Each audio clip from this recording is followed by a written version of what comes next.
Welcome to the first edition of Anaheim Accent. I'm Carolyn Grebe from the City of Anaheim Public Information Office. And I'm Brett Colson, also from the city's Public Information Office. We hope you'll join us in the coming months as we bring you stories and information on city programs and services. Today, I'll begin a three-part series on earthquake preparedness in Anaheim. Joining me will be Bob Berg from the city's fire department, who will tell us of lessons learned from the recent Bay Area earthquake. And I'll be introducing an exciting 16-acre project, Anaheim Center, breaking ground in the downtown. But first, we'll show you how an army of volunteers, heavy equipment, and 5 city departments cleaned up the central city alleys. We'll be right back after this message.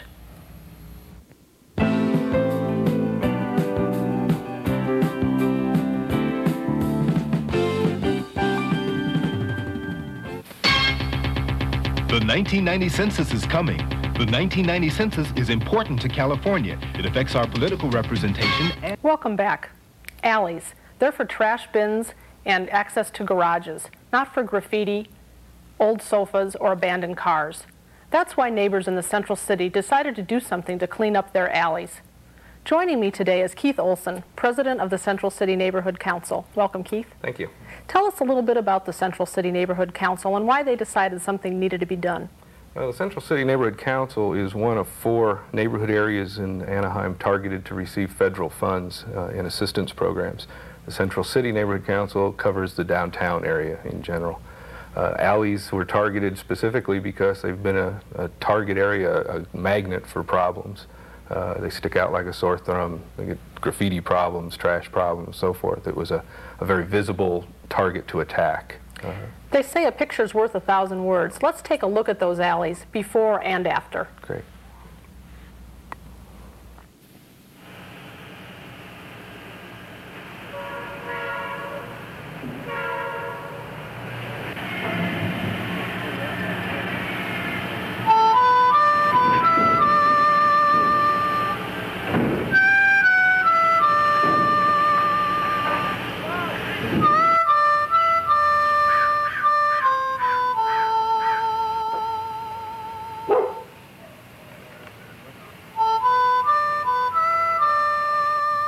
They were quiet.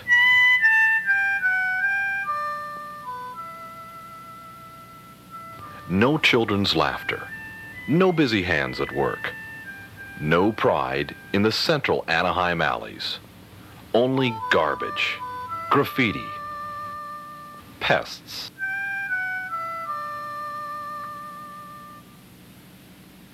But because some people cared, because they wanted a better community, because they had pride and were willing to work together, alley revitalization moved from the meeting rooms into the alleys with dramatic results. Keith Olson, president of the Central City Neighborhood Council, rallied residents in the area bounded by La Palma, Lincoln, East, and Harbor. Any large items that you need help with moving, we've got a lot of volunteers ready and willing to help you with anything you need. Code enforcement went to the area, posted notices of violations, and talked to the residents about the revitalization. Anaheim Disposal made a commitment to provide as many bins as needed and the manpower to clear the trash. The maintenance department allocated heavy equipment to patch, mow, and sweep more than 8 miles of alleys. The police patrolled getting vehicles moved, citing or towing them when necessary. Working with the media and using bilingual flyers, the Public Information Office helped get the word out to the community. Volunteers from Set Free and Hope House got involved too. Residents got caught up in the revitalization, painting, trimming, cleaning. An army of volunteers distributed the 10,000 flyers and moved heavy trash for the elderly or disabled. After months of organizing, the time had come to see if neighbors, volunteers, Anaheim Disposal, and 5 city departments could make a difference and restore pride to the neighborhood. Was there any doubt?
The results were in.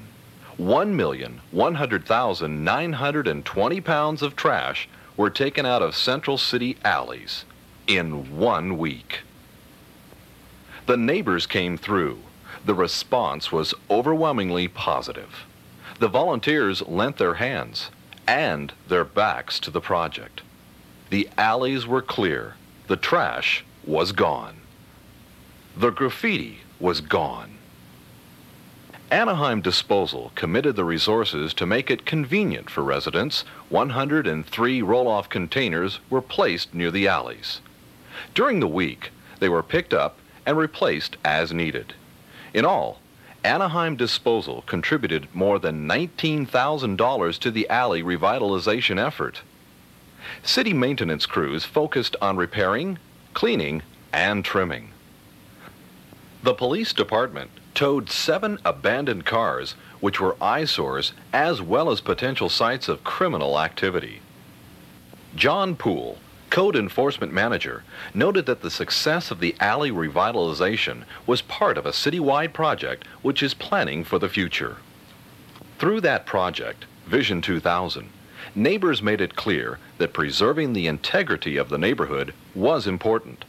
The alley revitalization demonstrated the City Council's commitment to that goal. Volunteers and residents came out to remove trash from yards, garages, vacant lots, and the alleys themselves. Even the smallest caught the spirit of community pride. In a flurry of activity, the goal was accomplished, not through tow trucks, trimmers, mowers, and patchers, but through people who cared, people who take pride in their Anaheim neighborhood, people like you.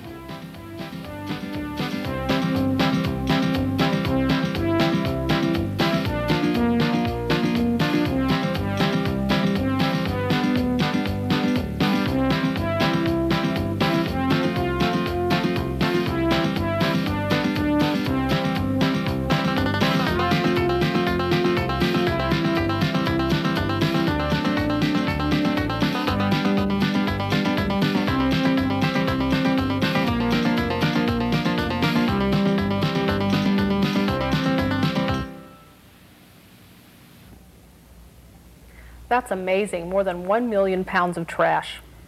John Poole, Code Enforcement Manager, spearheaded the effort. John, tell us a little bit about what was necessary to coordinate the city effort. Well, Carolyn, it took us probably 4 months of planning to accomplish this, and certainly without the help from the Central City Neighborhood Council, it wouldn't have been possible. And we had cooperation of 5 city departments, and that made it possible. But the real thing that made that possible, what started as an alley cleanup, grew by the people being involved into a full-blown neighborhood cleanup, which accomplished a lot. What kind of equipment was necessary, and what kind of activities actually took place in those alleys? Well, we used paving machines, the city's paving machines, automatic mower, or it's called an articulated mower, a lot of bins from Anaheim Disposal, and a lot of hand crews. Set Free furnished well in excess of 100 people, so we couldn't have really have done that without Set Free Christian Fellowship helping us. Keith, did the Neighborhood Council consider it a success? Oh, very much so. We got things back to a nice clean state, and it's easier to maintain them and keep the neighborhoods looking good once you've put out the initial effort to get them to that point. So it was very much a success. What did some of the neighbors do to get personally involved? Well, we had people get going to pick up the spirit. They would see crews coming through cleaning up. They'd walk out, grab a paintbrush, paint off some graffiti, clean a garage, get rid of trash that's been laying around for years. We had people finally have an avenue to do things that they wanted to do for a while and just didn't have the means or the time or the available resources. Very good. John, what's next? Well, this year, probably in early fall, we will be doing a similar cleanup campaign in the Citron Neighborhood Council area. And primarily where that's at Carolyn, is Broadway south, Manchester to the west, Harbor Boulevard to the east, and then Manchester goes to the south portion. And that's where we'll start, and Keith has volunteered to help us again. and Richard LaRochelle and our staff is going to coordinate it with all the different city departments. So we hope that people get involved out there. We hope that it'll be a positive thing like it was in Central City, and we can carry on the program in the other portions of the city. So we're really enthused. Great. Thank you, John and Keith, for telling us about this joint effort. We'll be right back with Brett and his special guests from the fire department.